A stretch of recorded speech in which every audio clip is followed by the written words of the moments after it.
Behold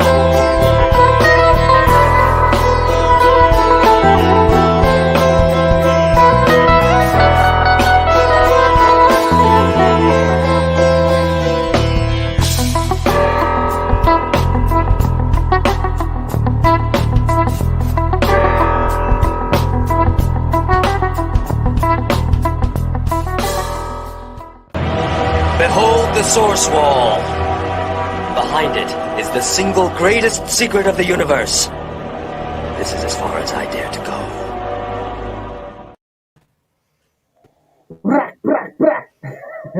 What's up, everybody? Welcome. That was for Shuddy there. Welcome, everyone, to Beyond Source Wall. We have me here, Alex over there, Godzilla vs. Thong. And we have Shuddy Boy, the most powerful man in the universe, as our guest today. Hello, Shuddy. Welcome. Hello, guys. That is an amazing intro you guys have. Let me just get that right out of the gate. Much better than ours. It's new. No, I stole it. Yeah, that's the first day showing it. Yeah, I was working on that countdown for a while, and hopefully there's a lot of lag at the beginning of that, but hopefully people see that every episode on dedicated to my hero in DC Comics, Archie Goodwin. So I put a little dedicated Archie at the beginning, which is from The Long Halloween, which we'll be talking before we start the show. The cast for the next animated movie for DC is going to be Batman: The Long Halloween. It will be 2 films. The first one will come out in the late spring, and the second part will come out later in the towards the end of summer. And Hollywood Reporter got the exclusive on the cast. The person playing Batman I'm most excited for, because I'm a huge Supernatural fan, Jensen Ackles, is going to do the voice of Bruce Wayne and Batman. And apparently, so they're doing, I thought, you know how sometimes they do the animated stuff in the styles of the artist that they pull from the book?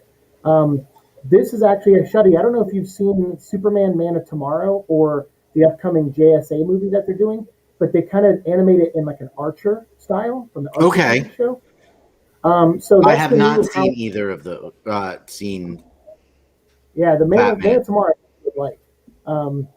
But the next one coming out in like 2-3 weeks from now is JSA World War II, and that one's going to feature Flash running back in time and teaming up with the Justice Society of America during World War II, and that's done in this new house style of Archer style. So this apparently means that Jensen Ackles will, moving forward, be the voice of Batman in this shared DC animated universe. Oh, that's awesome. I like him. I've seen the first few seasons of Supernatural, and I really think when he was on the list of possible Captain Americas. Yeah, I had absolutely zero problems with that. So I also have no problem with him taking on the Bat. Yeah, he said in an interview that he's been wanting to play Batman forever, and so when he got to play Jason Todd, the Red Hood, in the Under the Hood animated movie, he was like a dream come true. But then even in an episode of Supernatural, there's one episode where he finds a lucky rabbit's foot, and it's like possessed, and it gives him super good luck. And he throws a pen, and it bounces around the room and knocks out like 4 guys. And then he just like turns to the camera and goes, "I'm Batman." and I think he literally just did that because he was like, "This will probably be the closest I ever get to playing Batman." But it's so cool that now he's going to be the voice of Batman for hopefully for these 2 movies, definitely, but hopefully for many more. And the movie also casted Naya Rivera, who was from Glee, the show Glee, who passed away last July, actually. But before she passed away, she actually completed her work as Selena Kyle Catwoman for this 2-part movie. So we're going to get to see, hear her voice, in this throughout the whole thing. Then we also have Josh Duhamel, who's playing Harvey Dent, Billy Burke as James Gordon, Titus Welliver as Carmine Falcone, David Dashmalchian as Calendar Man, and Troy Baker as Joker, and Amy Landecker as Amy Landecker as Barbara Gordon. So yeah, it's got a really good cast in this. Titus Welliver is amazing. Yeah, he's good. I'm so pumped for that. He was excellent in Deadwood. Yeah. And then he has that show on Amazon, Bosch, that is also phenomenal. He's amazing in it. That's awesome that he's playing Carmine Falcone. I'm very on board with that. Yeah, I'm pumped. Alex, have you read Long Halloween? Batman Long I Halloween? haven't in a long time. Yeah. But it's been a long time. It's one of those when people talk about classic comics, like I always think of things from like the 80s and earlier because I'm a little older. But if someone ever said, "Oh, Long Halloween, that's a classic," I'm like, "Yep, it is." Even though it was like came out like in 1998, I'm like, "I don't care. It's a classic. It's fucking awesome." Fun fact, Long Halloween I bought at Golden Apple Comics for the flight back to Pennsylvania on my first trip out to Los Angeles. Is that when I met you and got you to snort the No, that was I think that? my second trip. That was the next trip. Yeah, but Kevin took me to Golden Apple and I bought the Long Halloween to read on the flight home. And I read it, covered it. Maybe, no, you know what? Sorry. The first flight home, I slept and was not feeling well. Okay. So it was the second trip out there. So it was the trip I met you that I got the Long Halloween and read it on the flight home after learning my lesson the first time out there of what not to do before leaving California. What flavor was that ramen packet? Oh, yeah. No. The ramen packet was the second trip. No, what flavor was the ramen packet? That you'd have to ask Zeke. I think we just had original at the store because we, I think probably just original. I don't do live things very often. I'm older and more mature now, so I'm not very as nervous as I was then. But there was a lot of alcohol consumed prior to that live recording of my show to calm the nerves. So I also didn't think it was going to happen. So I paid, and then when Zeke brought it out, I was just like, whatever, and I just dove in nose first. You did, because you were like, oh man, well, if I had some ramen, I would snort it. And then I was Kevin's like, would you snort ramen? I was like, yeah, if there was some here, thinking there was logic that we're in a comic book shop. There's not going to be ramen powder here. And just from the back of the room, you see Zeke go, I have some in the back. And he walked around behind us and got it and brought it out. And it wasn't like ramen packets, like the square brick ones. Yeah. It was a cup of noodle. Oh, okay. So I had to do some work to get it to where it would go into my nostril. But I just chop it up constantly. But yeah, that was my how I met Shuddy actually, which was awesome. And then I found out you're a big comic book fan. And then Alex, like I said, Alex was like, "Oh yeah, I can't wait. We'll have Shuddy on. We'll have Kevin on and Jeff on." And I'm like, "These are all great ideas. Like this is awesome." And so of course, like all things, real quick to wrap up Long Halloween. So sorry. That's okay. Long Halloween will come out later this year, guys. And of course, Alex and I will probably watch it and do commentary on it when it comes out. Oh yeah, we'll try to watch all these. Yeah, and if it comes out to where it released on HBO Max, we can all watch it together. Shuddy, you're always invited back to watch it. I would love to come back for the Long Halloween. Sweet. So we'll talk more about that. Before Oh, yeah. That will definitely also happen. I have like 4 copies of that. I have the individual issues, and I have 2 trades and 1 hardcover that's in black and white. Way to brag. It's like it's one of those books like some people have like 10 copies of Kingdom Come, but Long Halloween and Hush I have like multiple copies of. So DC, keep releasing them. You'll keep making money off of me. So tonight episode we asked Shuddy what he would like to watch from the DC animated archives, and he chose New Frontier. So tell me real quickly, Shuddy, why this one? Why did you pick this movie? This particular DC animated movie helped really spur the reawakening of my love for comic books. Okay. I watched this on Netflix close to around the time it came out. It was on Netflix originally streaming, and that was right when I dove right back into collecting comics the way that I have. And I remember, I haven't seen it since then, but I remember loving it, and it just catching my attention so much that it helped spark the love again and get me into the comic book store. And I have this almost complete in individual issues. Ooh, I'm wow. missing one of them. I don't know where.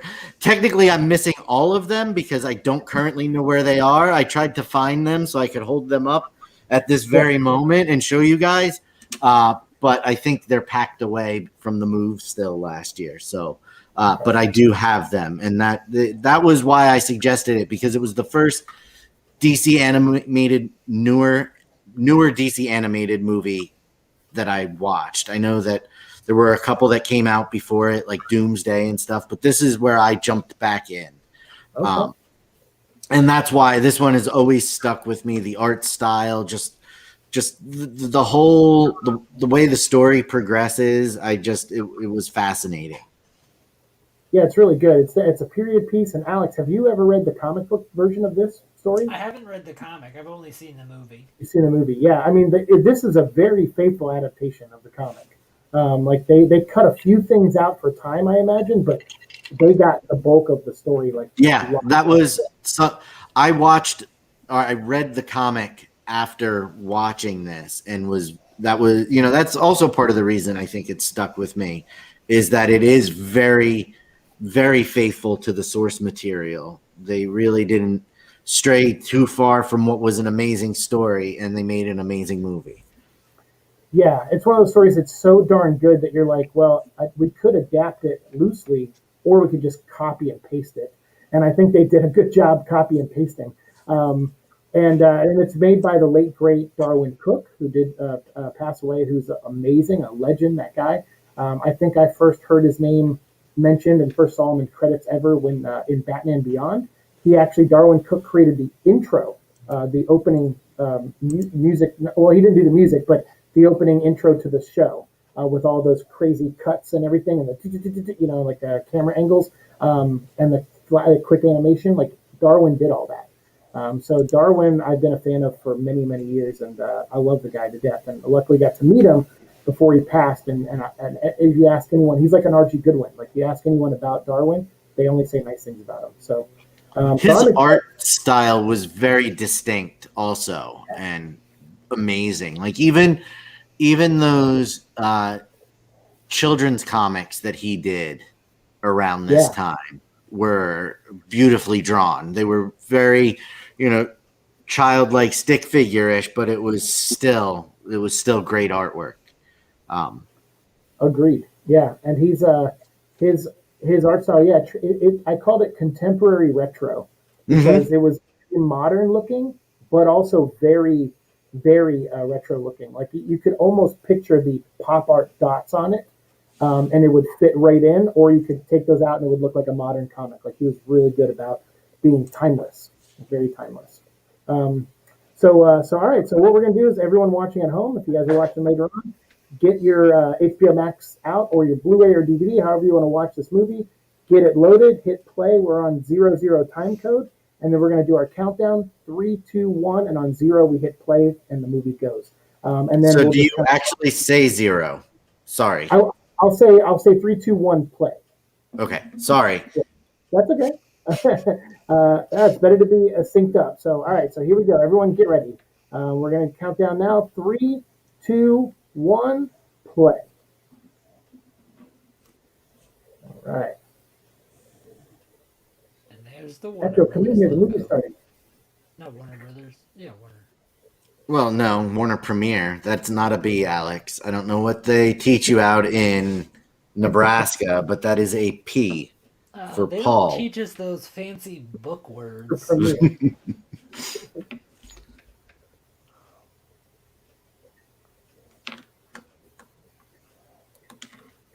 I love this too because like this is reminiscent of the book, but I don't think it happens right at the start where it's basically the villain narrating and saying, "Here's what I am, and I'm coming," and it's like, "Oh shit!" All right. I like the paint. Yeah, it's kind of like that cool painterly quality. Yeah. This is great because it's very reminiscent of even Darwin's art. Like they did a really good job trying to adapt his visual style too.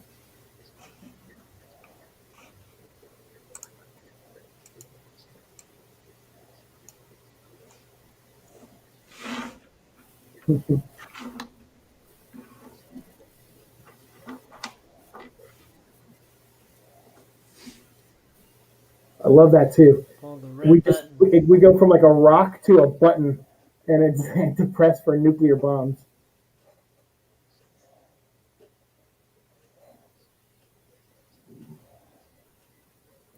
I forgot that this starts off with Martian Manhunter. Well, this starts off. This is a crazy person. Um, this guy shoots himself. He's the center has entered his mind Okay. and got him to document what the center's plan is. Um, and then and I love that he closed the book. It says the last story because the center's like, nope, that's it. I've decided that man is cancer, and I'm going to remove the cancer. Like, we're getting rid of it. Yeah. Cutting it out. This is a cool like opening too. Like I love these sort of simplistic colors, kind of I don't know, shape oriented art. I'd say like. Well, that shape that you saw with the helmet, the Hal Jordan's helmet coming up and everything, that's the cover of one of the issues. Oh That's yeah. literally just them animating the covers of the comics. Yeah, Oh, that's super cool. yeah. And what a great cast: Neil Patrick Harris, John Hurd. yeah, John Hurd, David Boreanaz, Lucy Lawless, Kyle MacLachlan. Like, man, what a cast! Oh man, Phil Morris, legend. Kira Sedgwick's no slouch either. No, yeah, that's and Brooke Shields, Jeremy Sisto. Yeah, Mrs. Kevin Bacon. She's married to Kevin Bacon. That's right. Yeah, great actress. She's hysterical in Brooklyn Nine-Nine, by the way. Yes, Oh, that's yeah. a good show. Everyone's hysterical in that show. Yeah, But she plays Holt's arch enemy. Oh yeah, she is very good. Yeah, that was one of those shows I caught up on during the pandemic last year. I watched it from start to finish again because during the pandemic. Did you? I had already seen it, and it was one of my. It's a background show. It was a background show while I was working, just something fun and Yeah, some you tune in and out of. Like yeah, easy to watch. You don't miss anything if I got Tune caught out. up in a work task or something. Like the 2 minutes you devote to it, you're like, oh, I got some jokes in, and now I'm back to my thing. Yeah. I did that for that. I did it for The League and Always Sunny. All three of those were mine. The League I did too until we got to the last season. Yeah, last stopped season. there. Yeah. I've done Community. I do that for Community, King of the Hill, The Simpsons, Bob's Burgers. I also did Bob's Burgers. Sharon was not thrilled with that. Sharon's Right. like, I usually have no complaints about what you watch, but can you please not watch Bob's Burgers in bed anymore? I not can't like it? stand it. Yeah, it's so. Kevin doesn't like it either. He hates John Benjamin's voice. I I don't know how you can hate H. John Benjamin's voice. I don't either. He's got a great voice. This opening with Hal is so good, and it's right from the comic. But it is. Did they have rear view mirrors like that in airplanes? No, planes Back don't do then. that either. But the whole thing is that they're in some kind of new test plane, of course, right? Yeah, one of Ferris's planes. Right. Yeah, so they might have innovated with mirrors. No,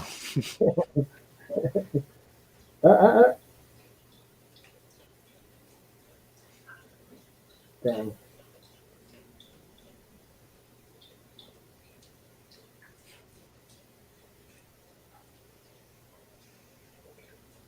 he just doesn't want to pull the cord.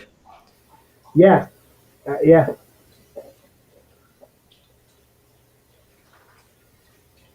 Yeah, I like Hal because he's usually when you have a character that's like a daredevil and who's reckless, they're usually borderline suicidal. But Hal is like the opposite of that. He's just reckless. He's For like the doesn't fun wanna of it. die. There's not even that much forethought that goes Right. into it to be suicidal. Yeah. But this scene here where it's like the brutality of war, because it's like shooting someone down the plane feels a little less personal than something like this. And I love Hal's like he's trying to tell the guy, look, we're not at war anymore. We're not fighting. And now he has to kill the guy. It's like, God dang.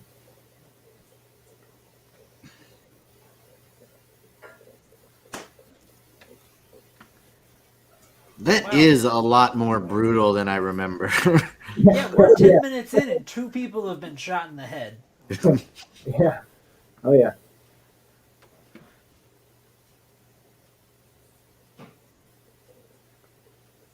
But I also love that. Like, Hal's not just in a war to kill people. Like, Hal wants to fly. So when the war's over, he's like, dude, I don't want to do this. Like, you're trying to stab me, but there's a language barrier. I love that because it's like, he's like, well, I'm a soldier. I got to pull the trigger and save my life. But this is what you were talking about, Shuddy. This is, I think, closer to when the book opens.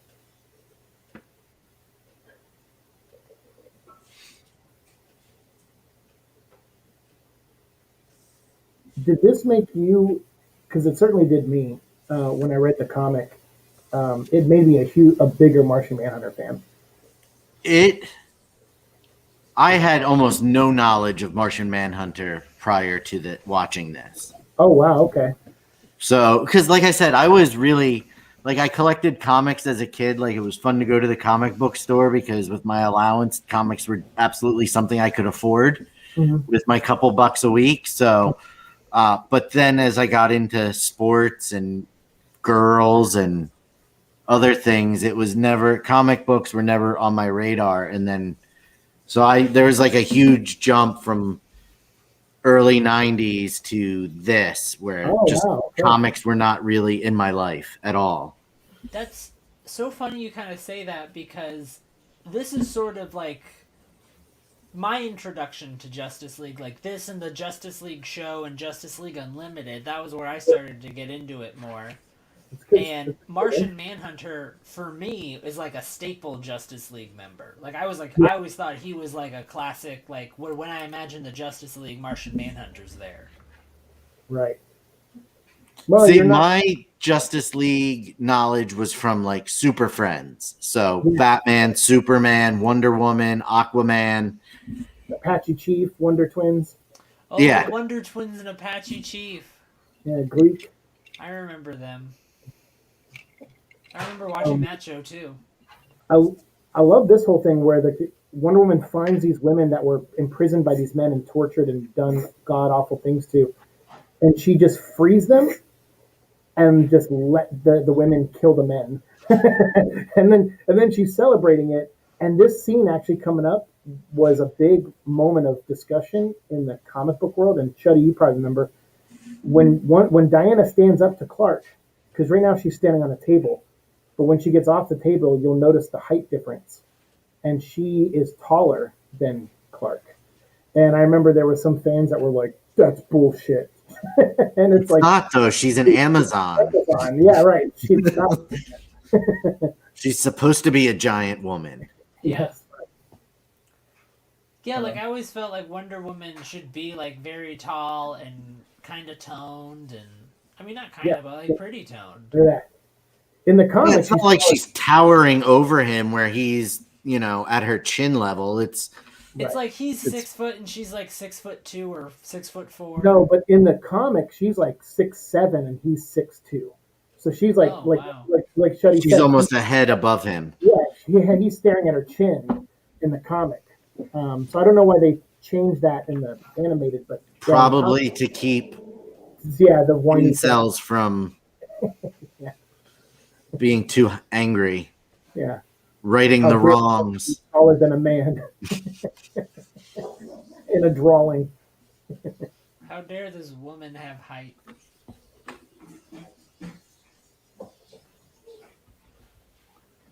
Yeah. Martian Manhunter, I think he's such a cool character. Like I love him. He's sort of like the Justice League Buddha in my eyes. He's sort of like the zenned out guy. He's great. There's a great miniseries in the 80s that my introduction to him was the J.M. DeMatteis miniseries from the 80s. But then there was like this cool one shot called Last Sons, and it was Martian Manhunter, Superman, and Lobo. and it was a story involving the three of them being the last of their kind. It was really good. That's pretty cool. Yeah, Bugs Bunny cameo. Can anyone remember Martian Manhunter's favorite snack? No. Coming with the hard questions. Jeez. Chocolate. Yeah, Chocos, which are the comic version of Oreos. Oh, so I was on the right track.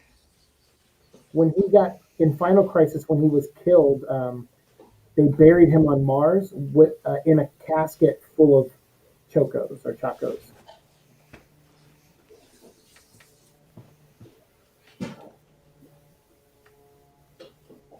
Is that Kira? Is she Lois Lane? I can't remember who all the actors play. Yes.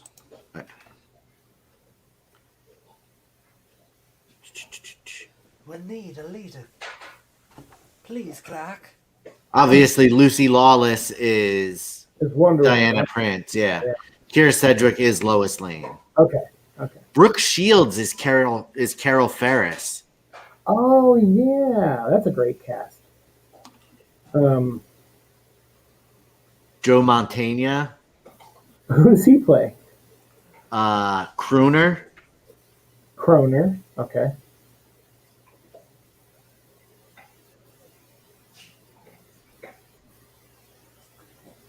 Hal Jordan is, God, he's one of my favorite characters. I love that guy. I love Jon Stewart as my favorite Green Lantern, but I love Hal. He's so awesome. There's Joe Mantegna. So yeah.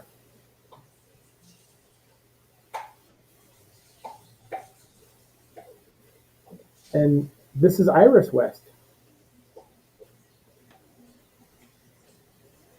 I think. Because Ferris isn't. It's not Ferris, is it? Because she doesn't interview people. No, that's Iris. Yeah. Okay, it is Iris. Okay.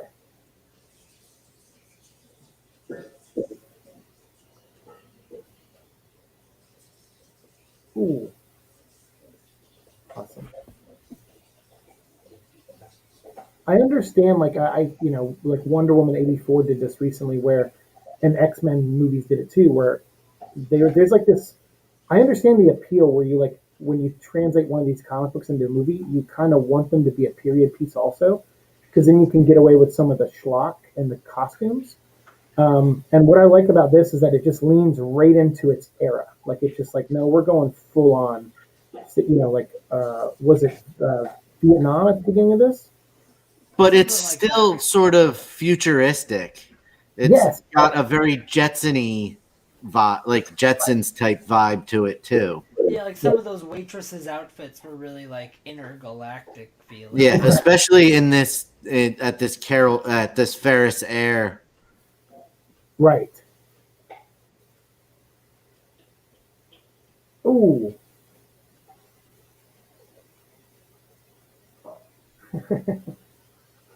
Captain Cold. Oh man. Even the sign, "Welcome to Central City," it's like very Jetsons, like you said.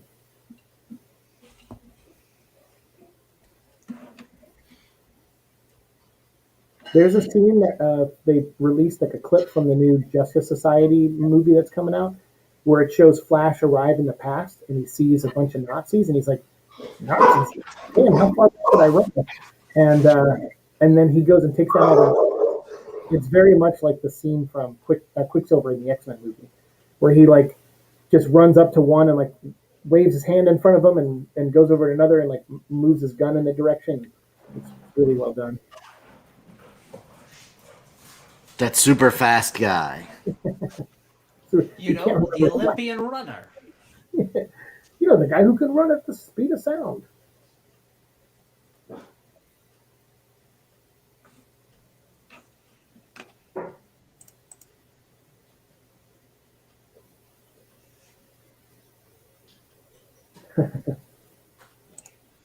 So the guy who does Captain Cold's voice was Obi-Wan in the Clone Wars series.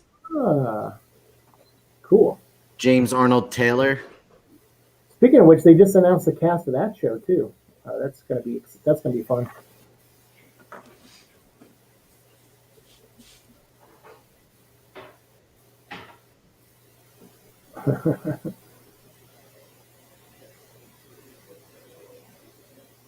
Dude, the Flash is awesome.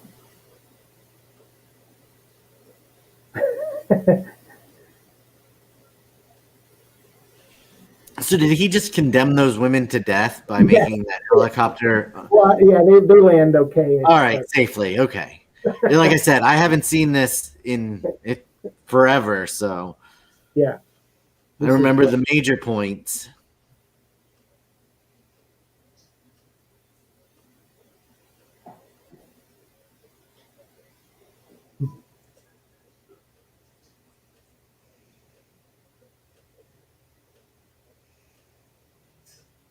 Yeah, that's so cool.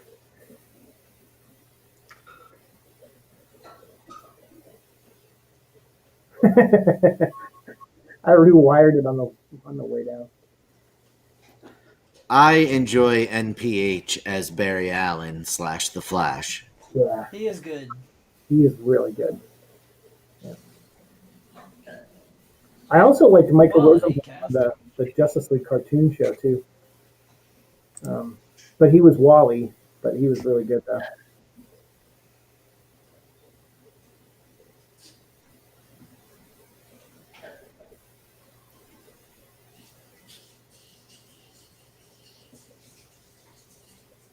He is just exceptionally reckless.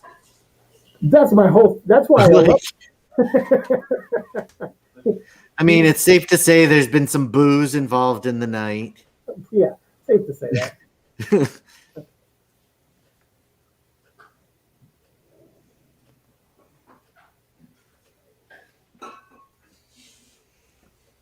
Oh, Korea, that's right. So it was the 50s. Yeah. Yeah, 53. Yeah, 53, yeah.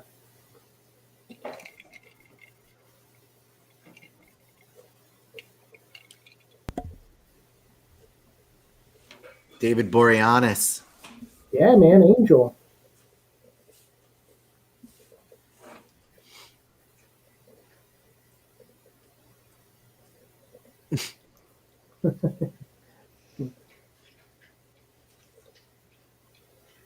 Yeah, like look at this. This is no Air Force Base. So he isn't actually with Ferris yet. He was just flying their planes for the Air Force. So that's why they're like, all right, we'll bring him in and we'll let him fly something else. For someone who said that this really sparked my love in comics, I know very little about this. Like, I saw it and then just like went off and it completely like this was the inspiration, and then I went off on a completely different tangent and never really dived deeper into this this muse. It's funny, like my era of comics is definitely the end of Crisis on Infinite Earths, like in '86, around that time. And probably from like 86 to 88, 89 are probably my formative years with comics and when I locked in completely with them. And I've been trying to go back and find the ones that I know I had when I was a kid, hoping to spark some kind of that love again or those memories. But all the stuff I read for DC was like I said, Christ on Infinite Earths, and then I got the John Byrne Man of Steel after that, and the Batman Earth One, and then all the Jason Todd stuff. So they have a sale on Comixology right now. So I bought like two of the Jason Todd graphic novels for like $5 each, and I'm looking forward to diving back in and rereading those. So I know what you mean. It's like you fall in love with you're like, this comic was my entry point, and then you kind of like run away from it for a while. Yeah, because Batman Rest in Peace was happening right around this time, and that I went all in on that story. Like I have it in its entirety. Nice. Whatever I filled whatever gaps I could on eBay. So that's that. Batman kind of took me off on a crazy tangent. Well, that Grant Morrison run is amazing. That's a phenomenal run. The first scene of that Grant Morrison run is literally Joker having a bunch of mentally handicapped children hostage, and he's threatening to kill them. And Batman has to show up and stop him. And a Batman shows up, but it's not Batman. It's like a cop dressed as Batman, and he shoots Joker right in the brain. And that's like the first 5 pages of Grant Morrison's Batman run. And you're just like, what the fuck is going on? And then, yeah, and then after that, and with Bruce Wayne coming back, there was that run with Dick as Batman. Great run. And then Batman came back, and then went into Blackest Night and Brightest Day, like it,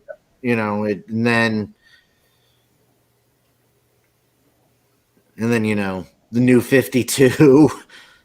And then this happened. And then the Titanic sank. I had such a problem with the redesign of the DC Comics logo at that point with the New 52. Yeah. It was a very soulless corporate looking design. I didn't like it. I was very happy with when the New 52 ended. I had no issues with with the books that I had kept up with on that, like the Batman books.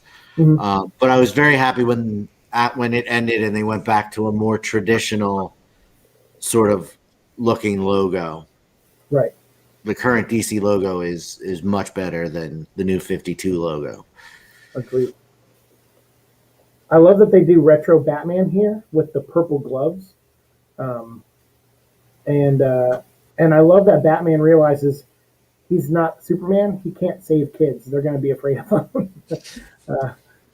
But we also learned that Marsh Manhunter is afraid of fire in this scene. So I like this. I like the setups because there's a great line Batman has later where he threatens Marsh Manhunter. He's like, with the Kryptonian, I just need a space rock. With you, I just need a 10-cent pack of matches. And he's like, basically Batman telling everyone, look, I know your weaknesses. I'll kill all of you if I have to. Yeah, that's like the cool thing about Batman is his contingencies. Yeah.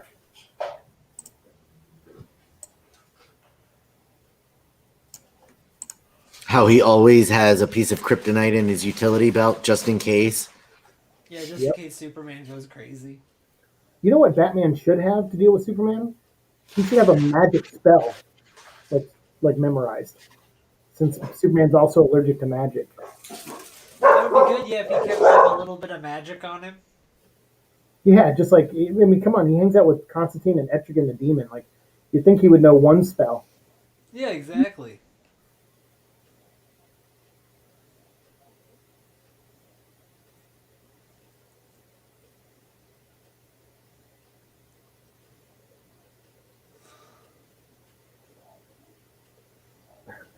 Spam Jordan.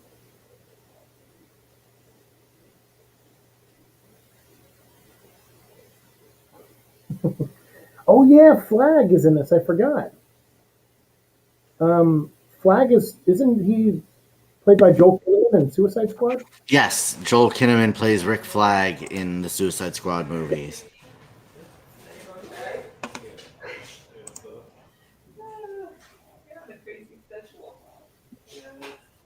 Okay.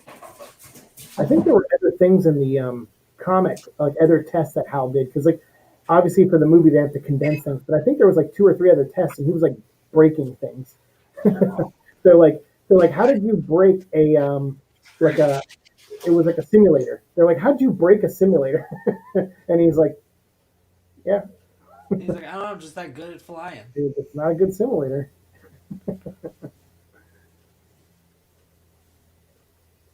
Well, this guy is interested in the center as well. Or Well, the that's what center is interested in him. Yes, right. No, I think It's he's interested watching in the Hal. center, Shuddy. Yeah.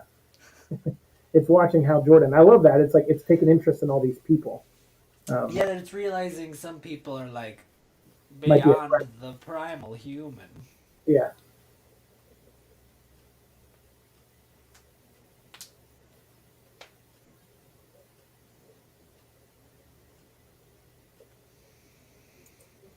Man, she timed that conversation perfectly.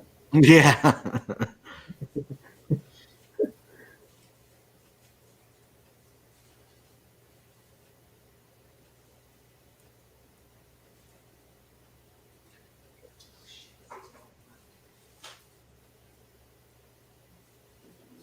Damn, man. Who doesn't want to fall in love with Carol Ferris? Yeah, she's very flirty with him.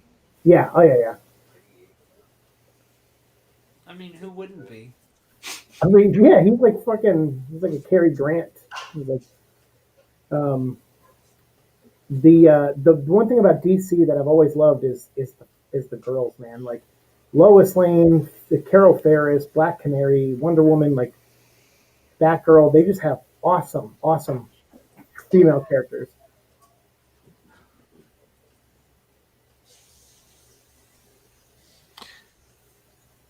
Yeah, Faraday.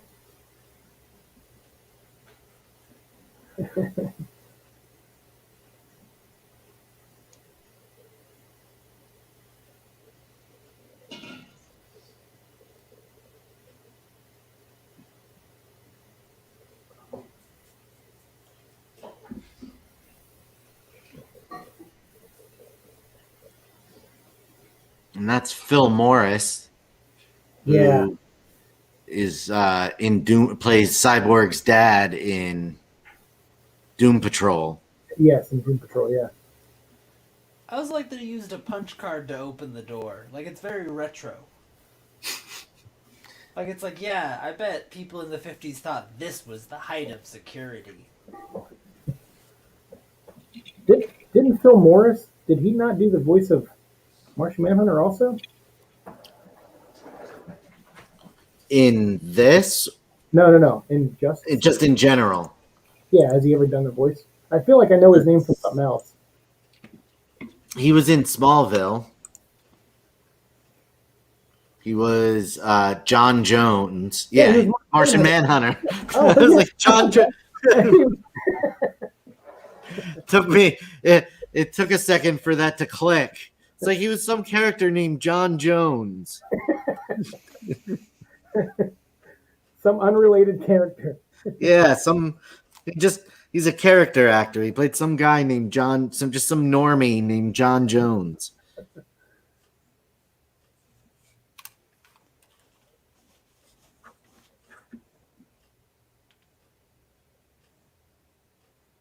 I love that.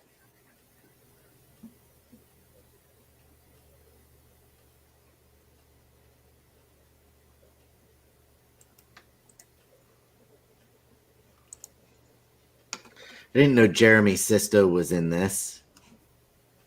Yeah, he's Batman, right? Yep. I hear it now. Yeah.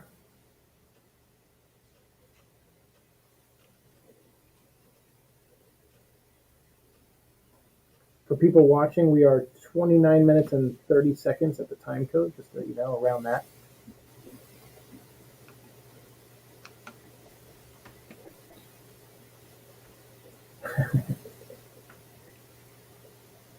Huh.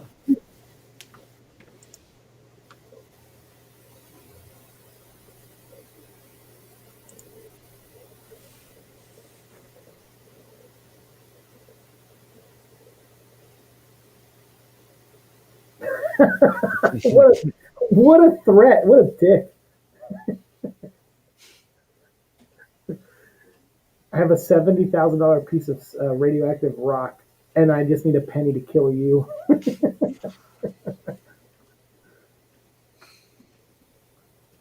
I don't know about you, but I love Gorilla Grodd. He's a good villain. He's so awesome.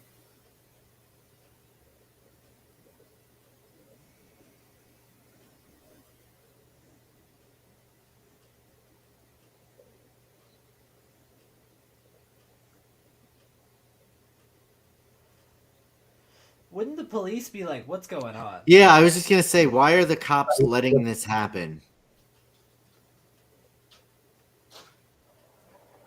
Oh, that's why. Yeah, it's like FBI guys.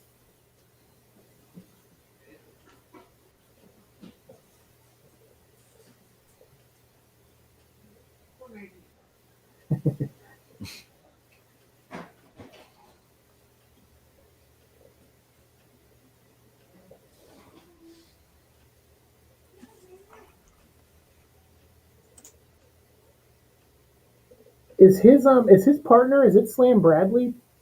Um, I doubt it, but I just thought that would have been a cool cameo. I'm not sure they've ever said his name yet. I don't know. Yeah, probably not. When Detective Comics first started, Alex, before Batman got introduced, it followed the adventures of a guy named Slam Bradley. Oh. That is Slam Bradley. Oh shit! Yep. Because I thought he was in the comic, but I couldn't remember if they put him in the movie or not. Yes, they did. That's cool. Slam Bradley. All right.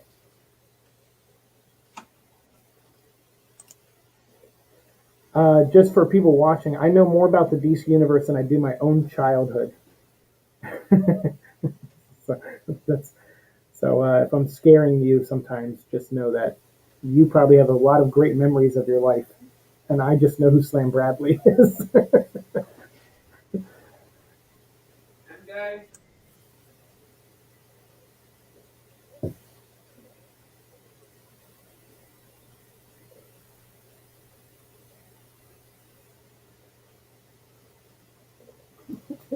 Alex, you're so funny.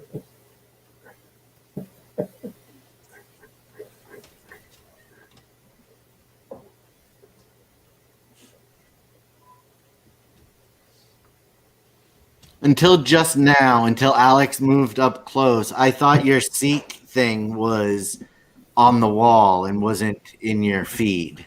Oh, yeah. Oh, until you saw. Until, Yeah. yep. All of my stuff is actually on the walls. Yeah. That would be funny if we superimposed like these nerd backgrounds and it just turned out we were all just frauds living in like sports man caves. Yeah. We need to build up our street cred, so we've got Zoom backgrounds on. Yeah, that the effect flickered out and it's just like cowboys and patriots stuff everywhere. It was just like a nice picture. I hate both of those teams you chose, Alex. Well, you're part of the problem if you make any sort of distinction between sports. Then I am definitely part of the problem.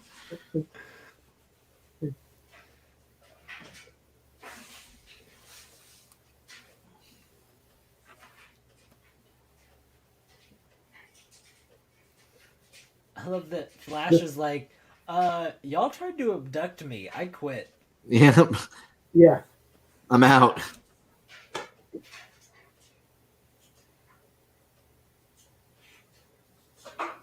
I love this because it's like it's paced like the comic book is as well. It's paced a lot like Watchmen, and it has like real world things in it like McCarthyism and all these other things, and this trip to the space race, and it's just kind of neat that it's like DC. I think whenever they do things like that, their characters fit really well into those kind of environments. It's only paced like Watchmen if you take the Curse of the Black Pearl out. Yeah, oh yeah, for sure. Curse of the Black Pearl brings it to a grinding halt. Yeah.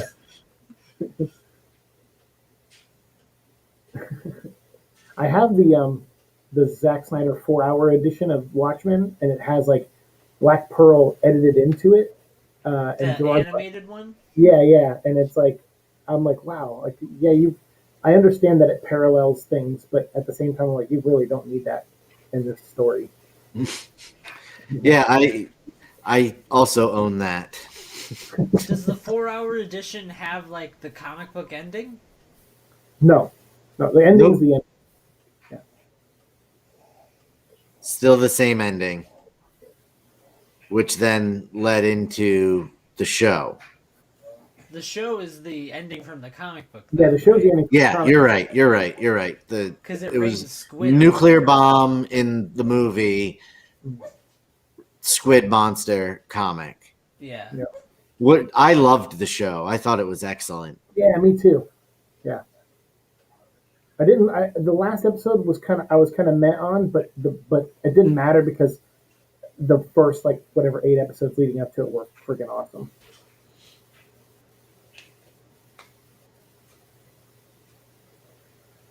I love this right here too, because like by setting up Hal Jordan as a guy who's okay, I want to be a pilot, but I really just I dream about going into space, and then he gets his one shot here, and it gets ruined because of Martian Manhunter. Um, I really like that because it sets up Hal to get the Lantern Ring later, which is great.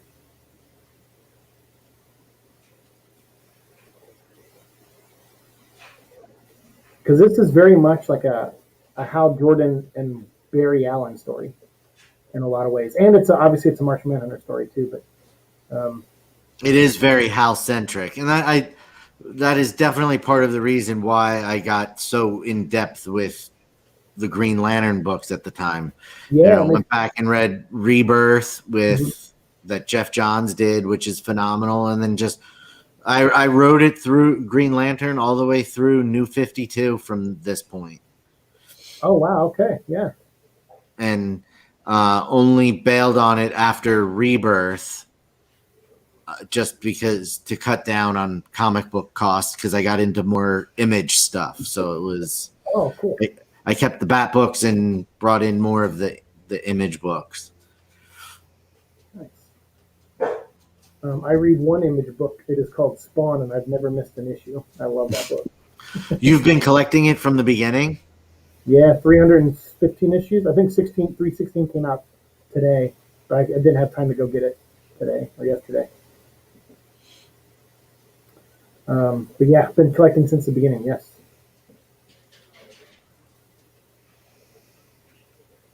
The book that really launched Image. Yeah. Oh yeah. I would say that, and then in Youngbloods. Yeah, Youngbloods. That And Wildcats, right? That was an Image book. Yep. Jim Lee's Wildcats.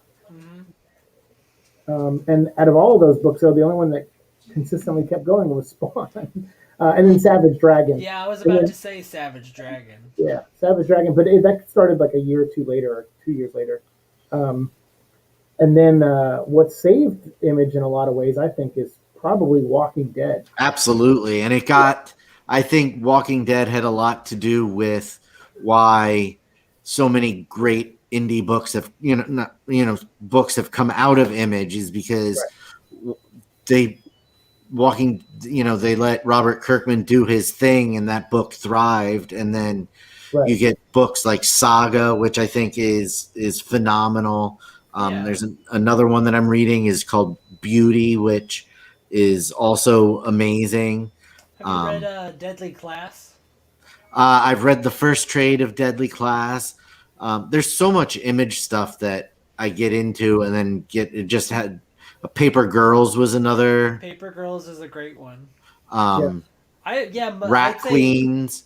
I'd say half of all my comic collection is Image, and then the other half is split between DC, Marvel, DC, Marvel, and independent publishers. But half of everything is already like off the top Image. I do not get anything Marvel anymore. It is strictly DC and Image. Yeah. And it bums, like, I have every issue of Future State. They're sitting in a stack, but I have them. Holy cow. That was an expensive endeavor, man. Those books were like $7.99 each. Everyone, not just, normally I just get, Bat Family books from DC, Right. and the Black Label stuff. But I did, when they put everything else on hold and switched over to Future State, I told my shop, just hold everything. And I have them all. And some of them are good. Some of them are tough to get through. The World of Superman book is very thick, each issue. Because it has a Superman story, a Superboy as Superman story, and then a Guardian story, and and no, I'm sorry, the Jonathan Clark as Superman is not. That's a separate book. So it's Superman story, a Guardian story, and a Mr. Miracle story. Okay. All right. So it's a little much. Yeah, Yeah, I didn't buy any of the I, Future State. I don't really, since I don't read any of that stuff, it's really, you know, I've never had too much interest in Superman by himself. So it's really for me, but I really like the Batman and Wonder Woman stuff is very good. I didn't buy any Future State because of the prices, except for two. I bought 2 issues because two of my friends wrote them. I got Green Lantern #1 and #2. But I bought these because my friend Jeff Thorne wrote the story in them, and another friend of mine, Ryan Cady, who used to work with me at Top Cow, he wrote a story in them. That's awesome. Yeah, and my friend Jeff is the new ongoing writer of Green Lantern, and he's going to make the book all about John Stewart. So I'm very pumped to read it. Yeah, that was so. We just saw the sacrifice of Flag. So Hal found out that their ship was armed with bombs, and he's like, so they were going up into space to, like, probably start a war. And Hal didn't like that. So when they had a malfunction, he's like, let's go back to Earth. I can land it. And Flag's like, no, I'm not going to risk it. And he blows the ship up. And luckily, Superman was able to save Hal Jordan.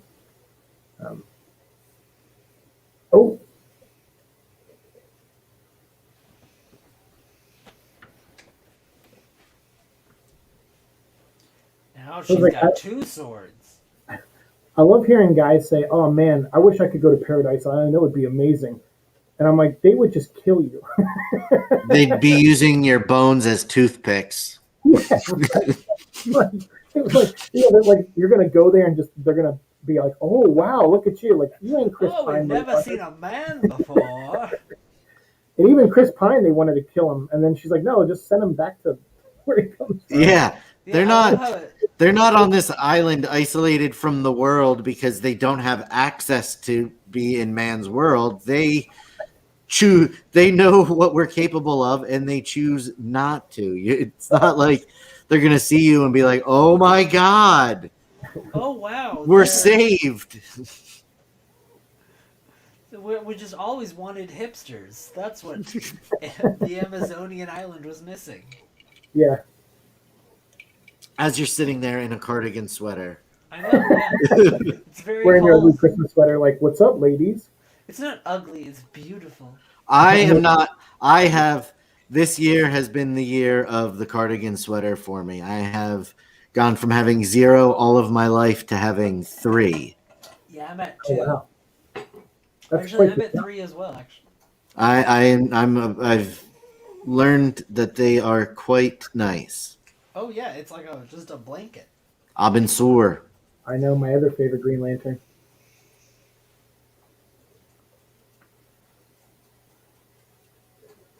Who doesn't know you, Hal?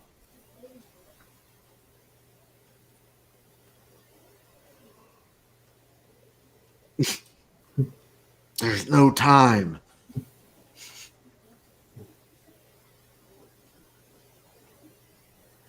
In the Green Lantern movie, the guy who plays Boba Fett or Jango Fett played Abin Sur. And then he also played Aquaman's dad in Aquaman. Oh, really? Yeah. I was surprised when we watched Snyder Cut of all the extra Aquaman scenes. Yeah, there's a ton. Yeah, Shuddy, we did a live stream of that. That was like 7 hours on and off camera, doing the Snyder Cut live stream, and it was a blast, though. Yeah, we had a good time. That's a commitment. It was. That's what we do, man. We commit. Commit hard. Oh, my S is blocking. My S is blocking my battery. That's awesome. It's signed by Ben Affleck and Henry Cavill, and half the cast of Justice League and half the cast of Superman Red Sun. Every time I went to an event in California that was DC related, I would bring it, and I would beg someone for an autograph, and sometimes I would get 1 or 2 before someone yelled at me and said, "Hey, you're here for press. You're not supposed to be asking for autographs." I'm like, I'm a fanboy.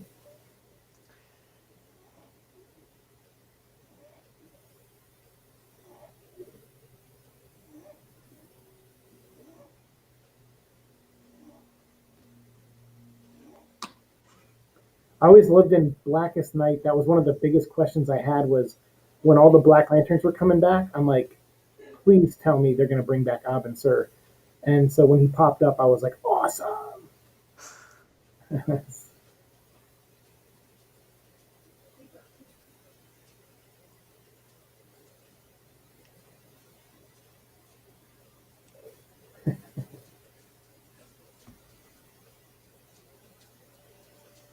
He's like, oh, if you're gonna tell me to do my homework in front of Superman, I'm gonna do a backflip off your car. Yeah, it's like a little shit. Well, this isn't the Frank Miller Batman who beats Robin. Uh, I reread that recently, Shuddy. Have you read All Star Batman and Robin? Yes, both Oh, versions of it. yeah, that's intense. Batman like literally hits Robin in that book. Like, like hits him a lot. Yeah, it's intense.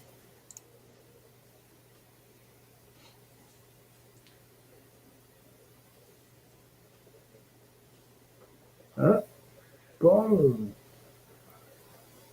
So, Alex, you're gonna love this because, well, I know you've already seen this movie, but all the giant monsters now that come from the center of the earth. Oh yeah, I forget that there's giant monsters in this movie.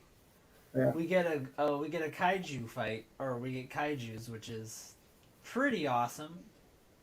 yeah, I love that. That's so Oh, he's cool. like tying them to the ground. That's cool. He's just going through the sand. I love that. Uh oh. Oh yeah, I forgot about this scene. Oh, this is a good one. Yeah,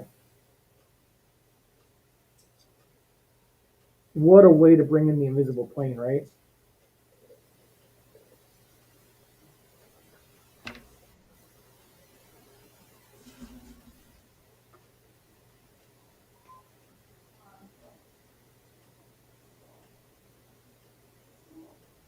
That's right. It killed the Amazons, didn't it? Yeah, it's like Steppenwolf. Steppenwolf ran like a bitch.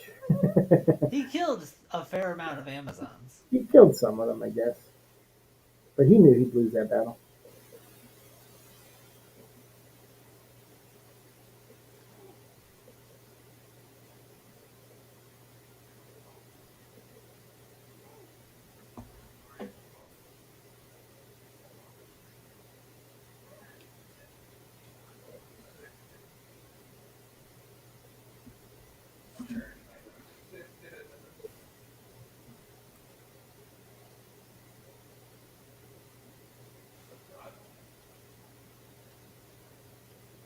I like that. He's basically telling him like, I could walk out of here, but I just don't have anywhere to go. He's I like, just what am I gonna do? Like, go hang out at Target? Like, yeah.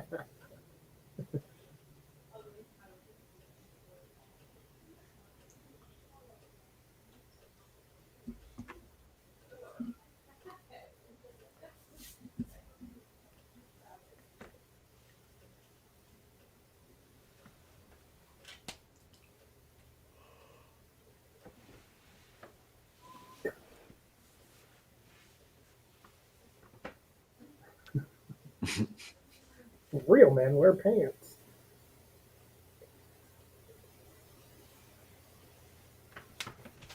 You look like one of them weirdos who don't wear pants. yeah, he's also not wearing a shirt and like a weird like cross thing there. Yeah, he's a what was Superman based off of? Strongman's. Yes. He's like a strong man. Yeah, and if you were like hanging out and you just saw some guy in a strongman costume walk in, you'd be like, "What's happening? You putting on a show? Like, what's going on?" Well, in 1959 or whatever, like I don't know. I guess it would be weird, but not as weird as it would be today. Oh, his ring's Strong men gone. today just look like the Mountain. Yeah. Yeah, that is true. There was they did a one season of a show for the History Channel called Strongest Men in the World, Uh-huh. where it was four strong men that went around and redid strongman feats from history. Well, that's Oh. kind of cool. And it was a lot. It was actually, I watched every episode. It was like, I think 7 or 8 episodes, and it was fun. Did they complete most of them, or were there like some they couldn't? There were so there were a couple of younger guys, early 30s, and then there was one that was pushing 50 that had a hard time with some of the things, and it was almost sort of like a strongman Mythbusters. Also, like, could this feat really have been done by this person the way they said it was done? Oh, okay. Oh, that's kind of cool. What was it called? Strongest man in the world. Huh. Not the most powerful man in the universe, though. No, that would be me and He-Man. Yeah, yeah. You in the real world, him in the fictional world. Yeah, him on Eternia, me here on Earth. I never read it, but they did an Injustice comic that was Injustice versus He-Man, and I never did get to read it. But I wonder, He-Man has like a magic base. I wonder, he'd probably do pretty well against Superman. The problem is, well, yeah, He-Man's powers come from magic. Right. And they have actually fought in the comics. I've never read them.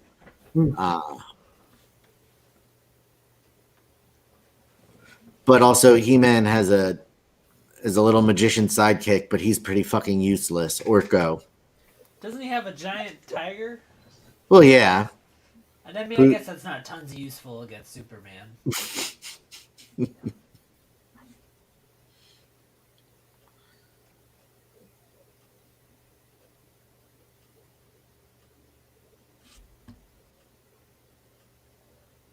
I love this.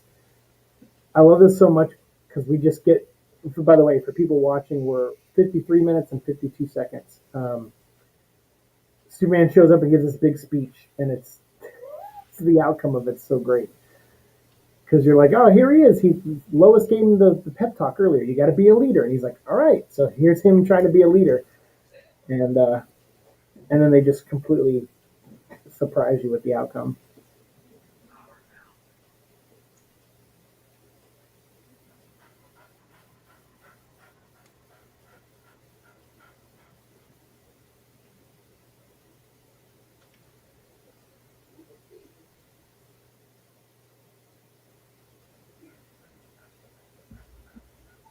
Nice.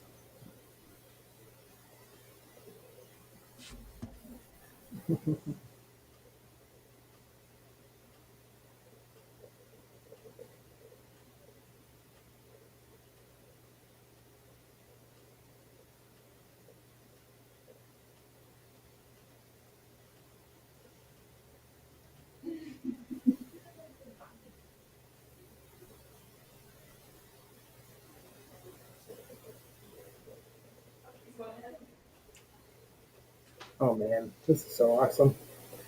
You know that. So he's like, he rallies the troops, gets them all to shake hands, and he's like, all right, I'm gonna go recon, and then we'll fight this thing. And then he just gets his ass kicked.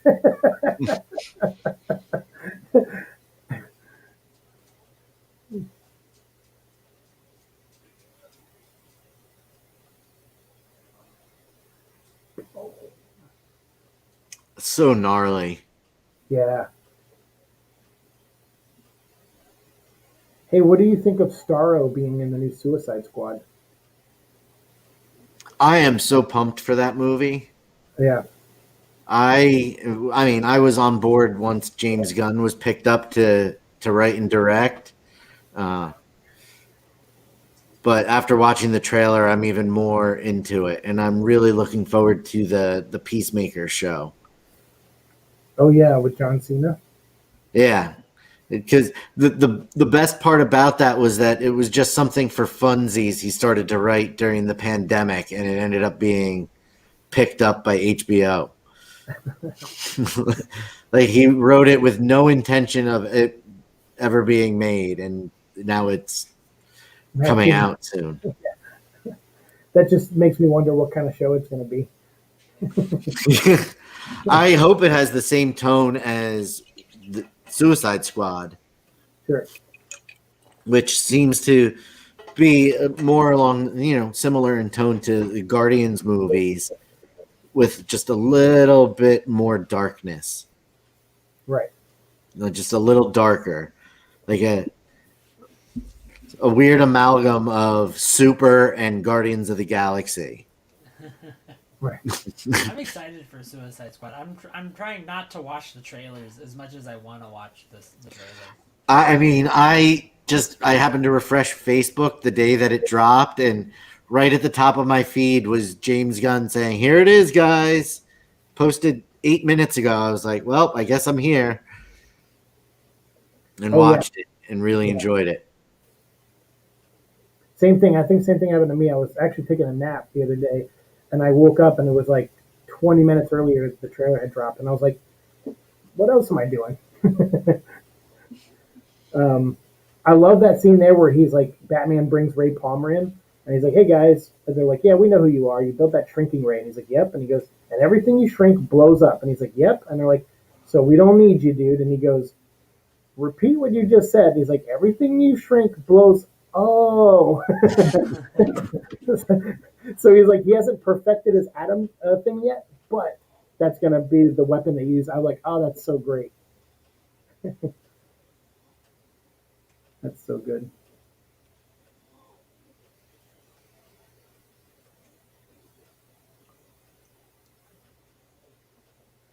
Now, this Darwin, is such a cool shot. Oh, I know. And that's like straight out of the comic, too, even the goofy way that Adam Strange is floating back there. But I love this because it's like, it's, I guess, the Justice League in a way, but there's like men and women soldiers with them. So it's like a real unity, which is like really cool looking.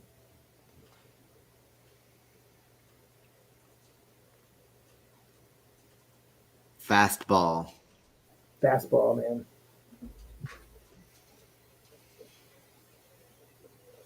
I love that Hal's in Abin Sur's ship.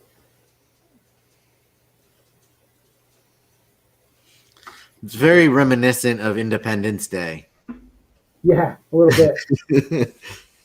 Oh, I think I remember this scene. Yeah, Doesn't a bunch of stuff, comes out of the... Oh, this is such a good scene. This is such a creepy one, too. Yeah. Yeah, these monsters it's like a mini T-Rex. Yeah, it's really weird. The center thing is really creepy.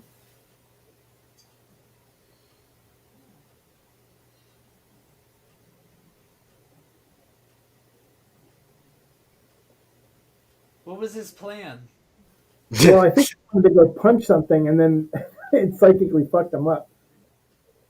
Or was he trying to use his psychic powers? Oh, maybe that's what it was. He was probably trying to... And it was like feedback. Right. That's a good... Probably that, yeah.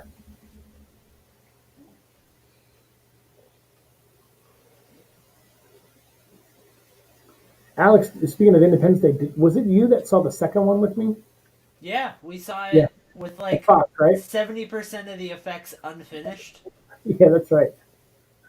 Yeah, we saw it at Fox.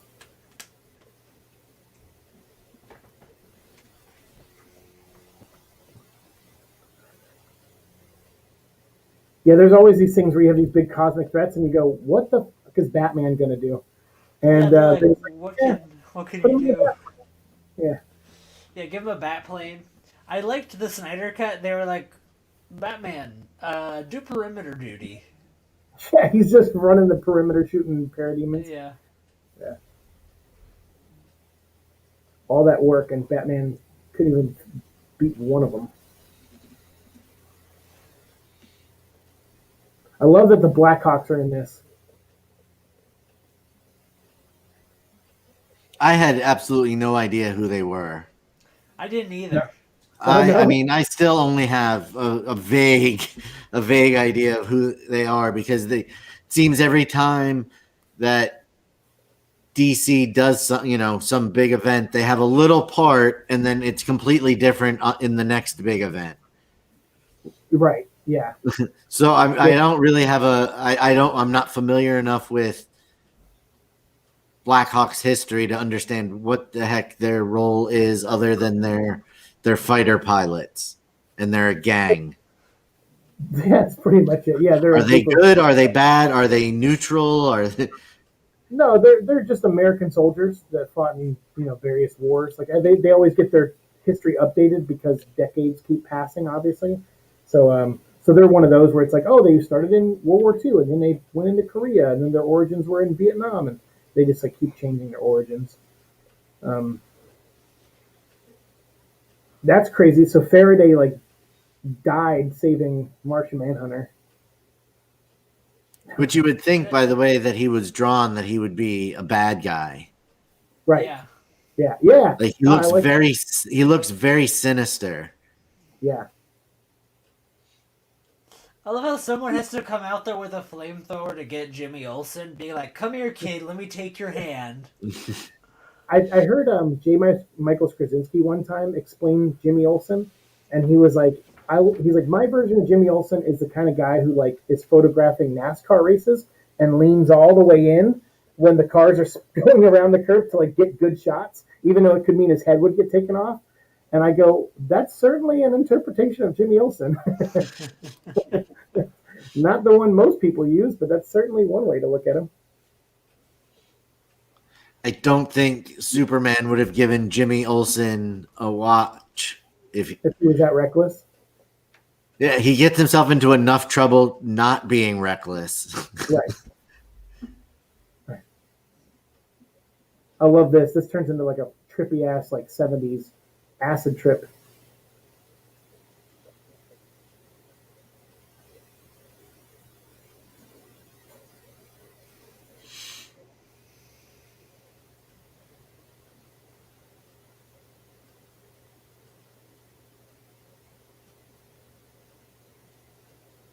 Why did they think this was going to go all right? I will just fly through the monster. Yeah. Well, it's like they're essentially suicide bombers, so I guess they knew no matter what it was going to go wrong, but I just don't think they were expecting like it to rain blood and then the blood try to get into the ships.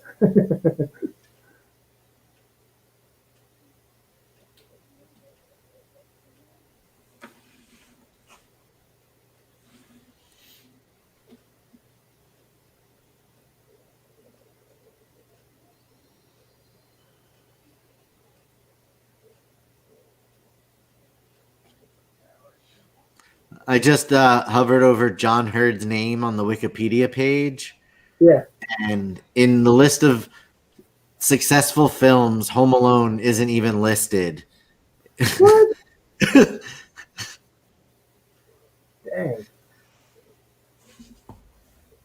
I would dare say that that's his most successful. I was going to say, like... Yeah, Home Alone is like a staple. I was watching Red Letter Media episodes earlier this morning, and one of them was the one with Macaulay Culkin that appeared on it as a guest.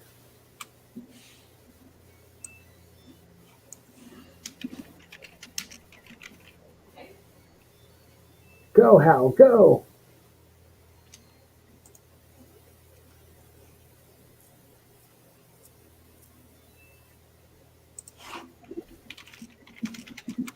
I love this.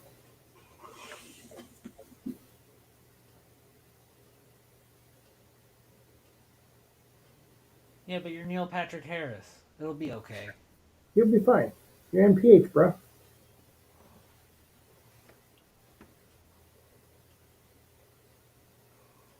Oh, God. I really hope that Flash movie's awesome. Because I like the show, but it suffers from that very CW style of writing that I'm not a big fan of. But the Flash is just such a damn cool character. I just hope that movie's good. Me too. I don't have a lot of Yeah. I'm not an Ezra Miller fan. So that already takes me out of it. Fair enough. Well, now like Michael Keaton did an interview like 2 weeks ago, and the whole thing that people were excited about in the movie was that we were going to see Michael Keaton Batman again. And then he came out and said, "Oh, I haven't even read the script yet." And he's like, I have the script. It's just sitting on my desk at home. He's like, I'm working on like a million other things right now. And I can just imagine some like Warner Brother executive just throwing their computer out the window like Ari Gold style. Like, well, he said fucking what in an interview? And then his publicist getting like a million calls and then just going like, shit, Michael. Because there's Do you think he's saying that so as not to spoil anything? I mean, that's how I take things like that. Like, he's smart. He's a smart guy. He knows what he's doing. He knows how to handle press. So that's how I take it. But yeah, that's my first thought, is that he's just deflecting. Sure. So they don't ask the questions. So he doesn't pull a Tom Holland. Yes, that's how I took it. But of course, like the internet goes the exact opposite way and takes him 100% serious. And I'm like, I don't know if he would be if he's. Yeah, it was. I feel like it's almost like I haven't read the script. Wink, wink. Yeah, like I haven't read the script to a movie that films in like 3 weeks.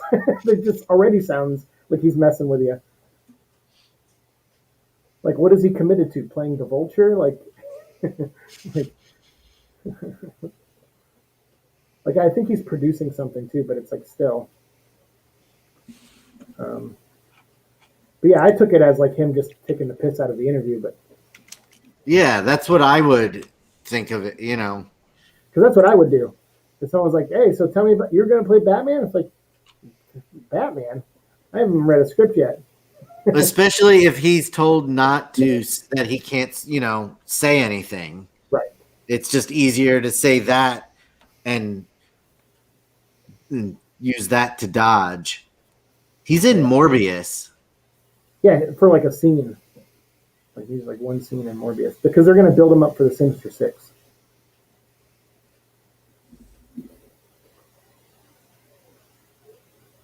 That's the other thing I like about how when he gets the ring, it's like there's responsibility that comes with it, but he's just like, fuck all that.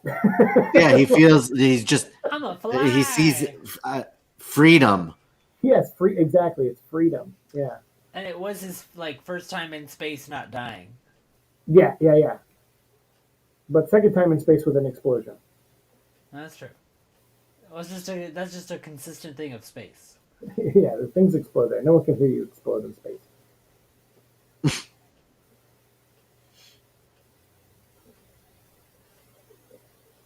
What an entrance. Oh, I know, right? Hey, these things came from the center of the earth. Where the fuck were you, Aquaman? They had to come right through you. Yeah. Oh, back when they had Aquaman blonde. Yeah, he doesn't look like Jason Momoa. He also has both hands. Yeah. Yep.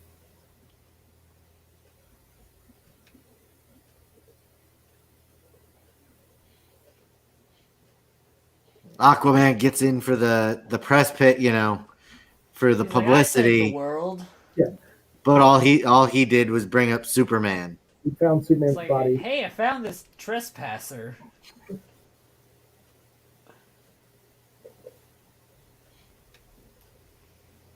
On the Wikipedia page, they credit John F. Kennedy as himself. Oh yeah, well yeah, they just took one of the speeches, right? Yeah, they did credit him. Like it's not. Okay. Oh, there he is. Yeah. Because that's where the title of this comes from, The New Frontier. Is that speech.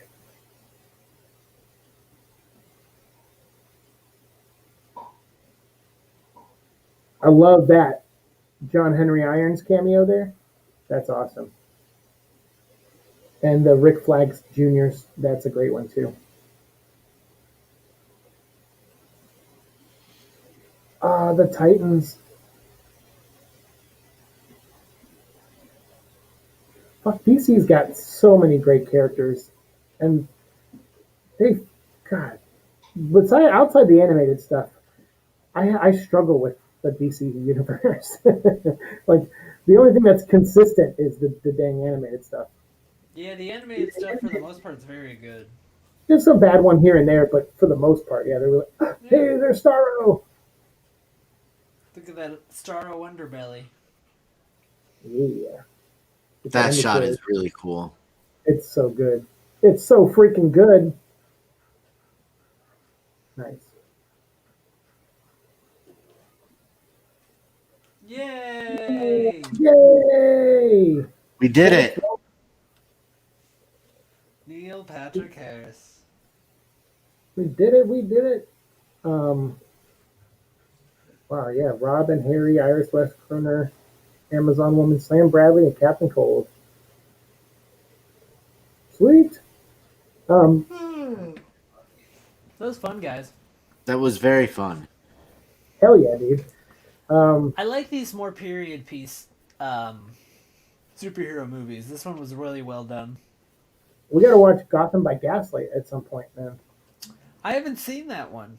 Yeah, I remember you said that, and I was like, that would be good to watch because it's like it's an Elseworlds, but it's like Batman set during Jack the Ripper era.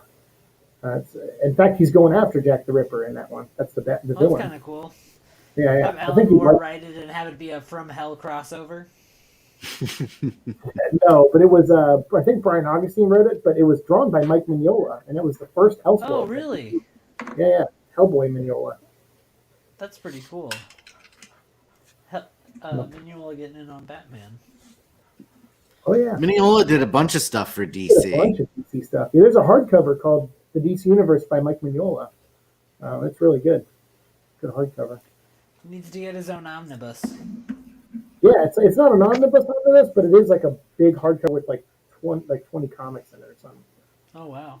Yeah, it's good. Yeah, I was on Amazon last night looking at DC omnibuses because a lot of them are half off right now, and I was like, "Don't spend. You don't have the money. Don't spend the money. Like, don't get another edition of Long Halloween." Like, oh, this is the hardcover colored edition. Yes, well, yeah, they are. They're finally releasing it in hardcover in color. That's not a absolute edition, and I'm like, "You don't need it, dude. You don't need it." Plenty of ways to read this comic. Yeah, there's well, because for my birthday this year, I actually pre-ordered the next Resident Evil game, and I got like the $200 edition. But I canceled it because I was like, yeah, I don't have the money for that. So I thought for my birthday instead, what I'll probably do is I'll probably buy like an omnibus or two for half off on Amazon. But I'm waiting for my bonus check to come in before I do it. Yeah. Yeah.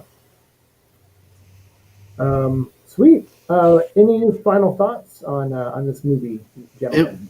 That was excellent, just like I remember it. Thank you guys so much for. Did it bring you back to your childhood, Shuddy? I mean, 2008 isn't really my childhood. Yeah, I guess this isn't your childhood. I'm not as young as you, Alex. That's very insulting. Thank you for pointing out how old I am. Did it bring you out to your first legal drink? Yes. It was I'm much older than that still in 2008. But I appreciate it. Did it remind you of the time you turned old enough to be able to rent a car? Yes, there we go. We're right. You're so close. Yes, that nostalgic era of Avis and Hertz. But I actually never rented a car until my oldest son Draven turned 21, and I rented a minivan to drive everybody to Philadelphia to drink for the day. Oh wow, awesome. That was the first and only time I ever rented a car. You rented a minivan to be a party bus. Shuttle people around. I'll drive us to get drinks, but I ain't doing it in my car, guys. Well, there was too many of us. There were too many of us. It was not for that. It was so that everybody could ride in one car. Okay, fair enough. Gotcha. Because there were 6 of us, and all of our vehicles only fit 5. Okay. So we needed a 7-passenger. Sweet. Now that we've gone off on that tangent, this was a lot of fun to watch, and I really am really glad I watched it with you guys. Thank you. Hell yeah, dude. No, of Yeah, course, this and was thank a you, ton of Alex. fun. I'm glad Alex wrangled this together because it was funny. I was actually thinking earlier, or the other day, I was like, I feel like I should be more involved with getting Shuddy on the show, and but then I'm like, but Alex has it taken care of, so like, and then of course I text you, and I'm like, all right, I'm going to take the initiative and text them and tell them I'm already getting set up, and then I have someone else's number programmed into my phone under Shuddy Boy. You know what? It might have been my old phone number. Okay, Yeah, I was fair enough. about to say, because isn't like 2 years ago you randomly changed your phone number on Black Friday because you got the new iPhone? Yep, that is correct. That's what happened. Okay. That's All what right. happened. That's exactly what happened. So I completely forgot. So I was like texting, and then Alex goes, "I don't think this is his number." I'm like, "Holy shit!" I don't Like, know. I wonder if anybody has that number. yeah, no response. So I guess not. What did you say? I just said like, "Hey guys, I'm setting up the show. I'll send you links in a few minutes." And then Alex was just, Nothing Hey, provocative losers, enough that would here's your require social a. security number. no dick pics with a Green Lantern ring on it or anything. I'm all ready for New Frontier. See? Guys, I'm ready. I got my Legion ring on too. Yeah. Alex, so I know we're going to we'll reach out to Kevin, see if we can get him on next week. And we'll try to pick a movie there. If not, though, if Kevin is busy next week and we got to reschedule, we'll look into doing Superman Apocalypse, Superman Batman Apocalypse. Yeah, that might be a good choice. I did talk to Kevin recently, and he said he might have to go do an Ellis show thing that day. So I'm not sure if he'll be there next Well, week. hey, Shuddy, you know Jeff really well. So like, what would you say? And out of the animated stuff, would be a good recommendation for Jeff. Like, does he think all superheroes are pussies except Batman? Like, does he walk that line? I thought the Gotham Knight stuff, because doesn't that tie into the Christopher Nolan Batman? It does, but I don't know how well he knows those movies, and it's an anime, so it's like even. What was that? Oh, that was me. I made that with my mouth. I thought Pete's butt was next to the mic. No, Pete's farts have been silent this whole time, though quite deadly. Then I was like, Echo, was that you? Have you done? I mean, year one, Batman Year One would be a good call. I suggested that one. Yeah, I think Alex suggested that. That's a good one.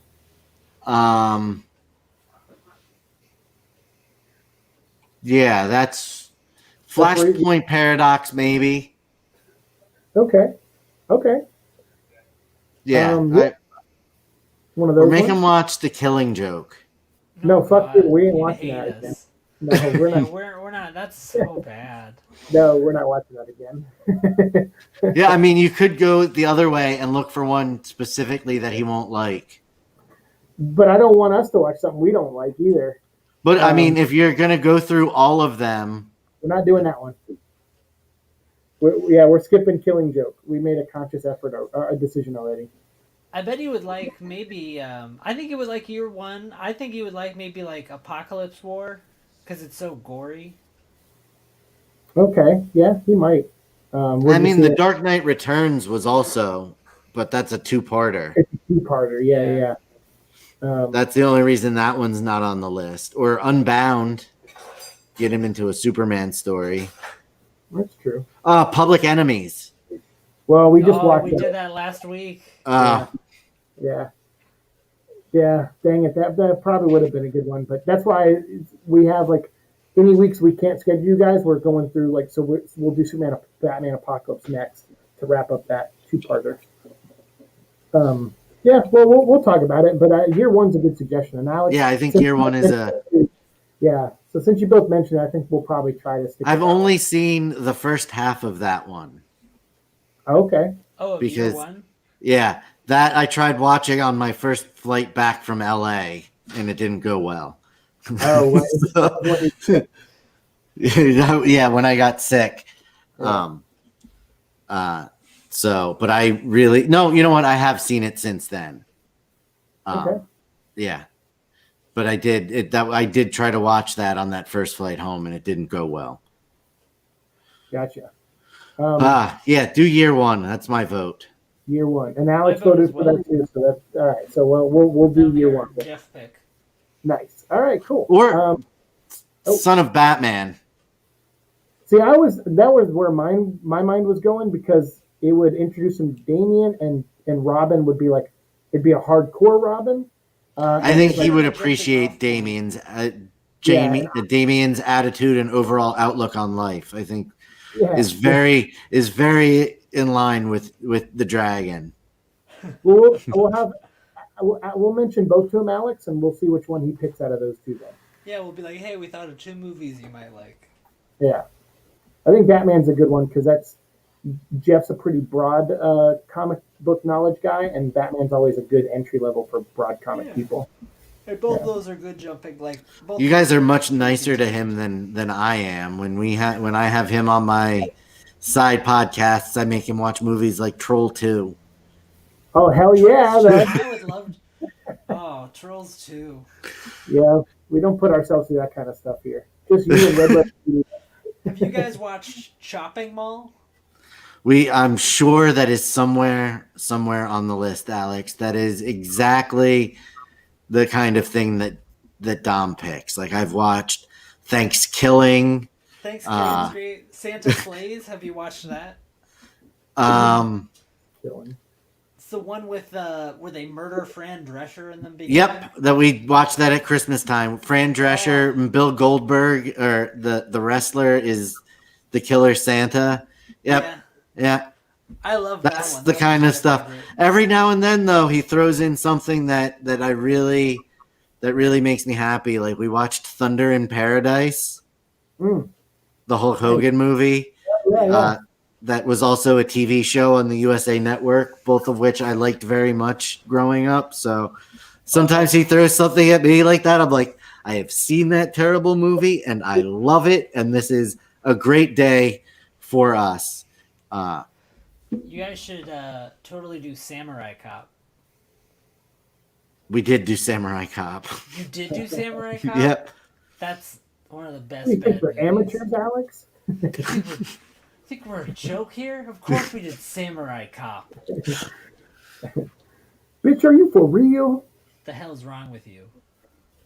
And most of these movies Dom owns on DVD. I'm sure. Wow, most of those movies exist on DVD? I should say when we first started, most of them were on DVD. Now they're streaming because we're not doing them together. Yeah. And I'm not wasting my money. I'm not. Every now and then he'll pick a movie that I can either that I can pay $3 to rent or watch with commercials, and I will rent the movie, but there's very few occasions where I will spend money on these terrible movies. Yeah, I can see that. Well, Shuddy, make sure you send me links to your Mad Scientist and your other show too. Okay. And anything else you want to plug, and everyone out there who's watching this now, please, I'll put all those links in the description box down below. So go check out Shuddy's stuff.